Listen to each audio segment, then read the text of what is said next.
Thank you so much, Chair Palmer and Ranking Member Tonko, for holding this important legislative hearing. Today's hearing is about something deceptively simple.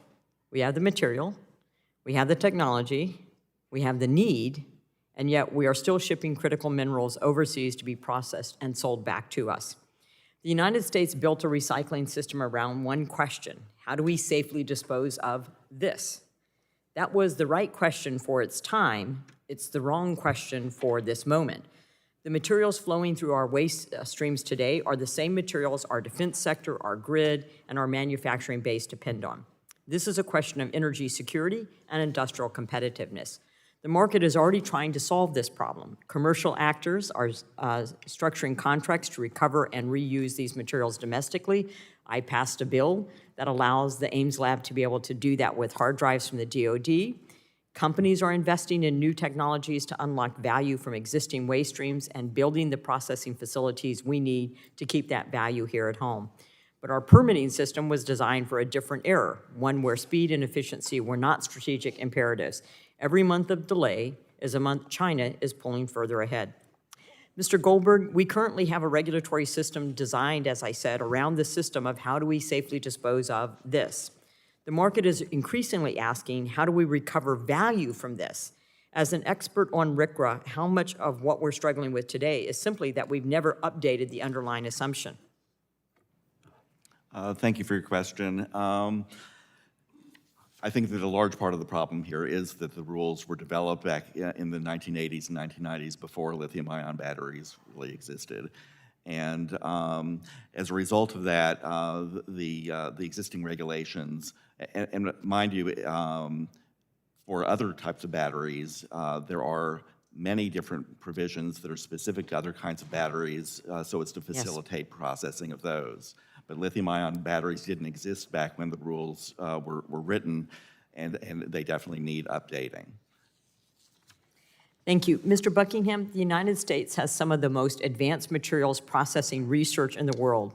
In Iowa, the Ames National Laboratory has done groundbreaking work on critical mineral separation and processing. But there's a persistent and frustrating gap between what we can demonstrate at the bench scale and what actually gets built at commercial scale here at home. What's sitting in that gap? Is it capital? Is it our regulatory system? Or is it something more fundamental about how we translate American innovation into American industrial competitiveness? Thank you, Representative. And the response is all the above. The biggest enemy for an entrepreneur and innovator is time. And if you have to go through significantly redundant permitting hurdles, that time kills you. And the capital, typically when these venture funds are backing new innovations, you've got 2 years of runway to get to the next milestone. And so if you're being slowed down by different permits, it's going to be very hard to attract that capital and overcome that valley of death. Would you say, given your answer to the last question from Representative Peters about the numbers of agencies that you had to go through, having them done concurrently or rather than sequentially would certainly reduce that time and also reduce the amount of capital?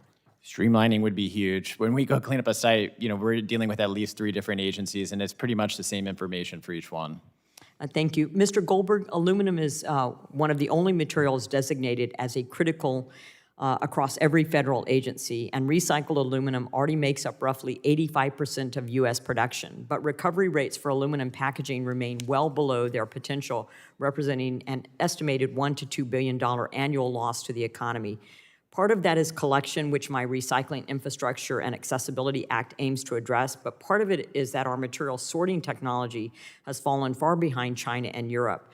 The material we do collect ends up being shipped overseas for processing. How might the CHARM Act and similar efforts incentivize the sorting and processing technology upgrades we need to actually capture the value of what we're collecting? Thank you again for your question.